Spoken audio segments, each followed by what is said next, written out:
గడిచే కొద్దీ హీరోయిన్లకు క్రేజ్ తగ్గుతుంది, కానీ ఆమె క్రేజ్ పెరిగిపోతుంది. ఓ దశలో కెరీర్ క్లైమాక్స్ అని ఫ్యాన్స్ ని డిసప్పాయింట్ చేసిన అమ్మడు గోడ కొట్టిన బంతిలా తిరిగొచ్చింది. మళ్లీ నయనతారలా సెట్ లో మెరిసింది. ఆ మెరుపులు ఇప్పటికీ అలాగే కొనసాగుతున్నాయి. నయనతార పుట్టింది కేరళలోని క్రిస్టియన్ ఫ్యామిలీలో. తల్లిదండ్రులు కురియన్ కొడియట్టు, ఒమన్ కురియన్. తండ్రి ఎయిర్ ఫోర్స్ ఉద్యోగి కావడంతో చెన్నై, జామ్నగర్, గుజరాత్, ఢిల్లీలో స్కూలింగ్ పూర్తి చేసింది. తర్వాత ఆయన రిటైర్ అయిపోవడంతో కేరళలోనే ఇంటర్మీడియట్, గ్రాడ్యుయేషన్ చదివింది. కాలేజ్ రోజుల నుంచే మోడలింగ్ చేసే నయన్ కొన్ని టీవీ యాడ్స్ లోనూ నటించింది. మలయాళీ డైరెక్టర్ సత్యన్ అంతిక్కాడ్ మనస్సి నక్కరే అనే సినిమాలో తొలి ఛాన్స్ ఇచ్చాడు. ఒకే ఒక్క సినిమాలో చేద్దామనుకుని కెరీర్ ప్రారంభించింది నయనతార. ఆ తర్వాత టైం చూసుకునే టైం లేనంతగా బిజీ అయిపోయింది. 2003లో ఎంట్రీ ఇచ్చిన తొలి సినిమాకే ప్రశంసలు. ఉత్తమ నూతన నటిగా ఏషియానెట్ టీవీ అవార్డు కూడా అందుకుంది.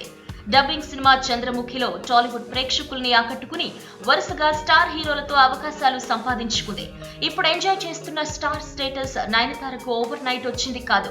వ్యక్తిగతంగా, వృత్తిగతంగా ఎన్నో ఒడిదుడుకులు ఎదుర్కొంది, కానీ ఏ రోజు తడపడలేదు. కెరీర్ ప్రశాంతంగా సాగుతోందన్న టైంలో సింబుతో ప్రేమలో పడింది. సడన్ గా ఇద్దరి మధ్య బ్రేకప్ అయిపోయింది. ప్రభుదేవాతో పెళ్లి ఫిక్స్ అనుకున్నారు. శ్రీరామరాజ్యం తన చివరి సినిమా అన్నట్టు చూచాయిగా చెప్పింది. ఇక తెరపై నయన్ కనిపించదంటూ ఆమె ఫ్యాన్స్ కూడా ఫీల్ అయ్యారు. ప్రభుదేవాతో కొత్త జీవితం మొదలు పెడుతుందని అంతా ఫిక్స్ అయిన వేళ ఊహించని ట్విస్ట్ ఇచ్చింది నయన్. అందరి హీరోయిన్లలా రీఎంట్రీలో ఏదో కాంప్రమైజ్ అయిన క్యారెక్టర్ తో కాదు, గడిచిన కెరీర్ కి భిన్నంగా రెట్టింపు ఉత్సాహంతో వచ్చింది. ఆ సినిమానే క్రిష్ దర్శకత్వంలో తెరకెక్కిన కృష్ణం వందే జగద్గురు. ఎంట్రీ ఇచ్చినప్పుడు కేవలం సీనియర్ హీరోలతో ఆడిపాడిన నయన్ రీఎంట్రీలో కేవలం యంగ్ హీరోలతో మాత్రమే నటించడం విశేషం. వివాదాల్లో నంబర్ 1 ప్లేస్ లో ఉంటుంది.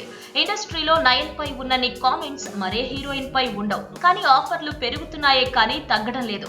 ఇప్పటి వరకు ఈ కేరళ కుట్టి నటించిన లేడీ ఓరియంటెడ్ సినిమాలేవి పెద్దగా హిట్ అవ్వలేదు, కానీ ఆమెతో లేడీ ఓరియంటెడ్ సినిమాలు తీసేందుకు దర్శకులు క్యూ కడుతున్నారు. ఆమె డేట్స్ కోసం ప్రొడ్యూసర్స్ చక్కర్లు కొడుతున్నారు. పోనీ రెమ్యునరేషన్ ఏమైనా తగ్గించుకుంటుందా అంటే 3 కోట్లయితేనే మాట్లాడండి అని తేల్చి చెప్పేస్తుంది. అయినా ఎందుకింత క్రేజ్ అంటే మాత్రం సమాధానం ఒక్కటే, నయన్ నటన. ఆఫర్లు లేవులే, అందుకే లేడీ ఓరియంటెడ్ మాత్రమే చేస్తోంది అనుకోవడానికి లేదు. ఎందుకంటే ప్రస్తుతం అమ్మడి చేతిలో లేడీ ఓరియంటెడ్ మూవీస్ కాకుండా మరో 4 కొత్త ప్రాజెక్టులు ఉన్నాయి. తెలుగులో ఏ స్టార్ హీరో సినిమా వస్తుందనే టాక్ వచ్చినా ఫస్ట్ పరిశీలనలో నయనతార పేరే ఉంటుంది. మరోవైపు నయన్ విఘ్నేష్ శివన్ ను సీక్రెట్ గా పెళ్లి చేసుకుందనే న్యూస్ హల్చల్ చేస్తుంది. కానీ పెళ్లైందంటే ఎక్కడ ఛాన్స్లు రావు అనే ఆలోచనతో ఈ న్యూస్ బయట పెట్టడం లేదట. విఘ్నేష్ తొందర చేస్తున్నా నయన్ మాత్రం కూల్ అంటోందట.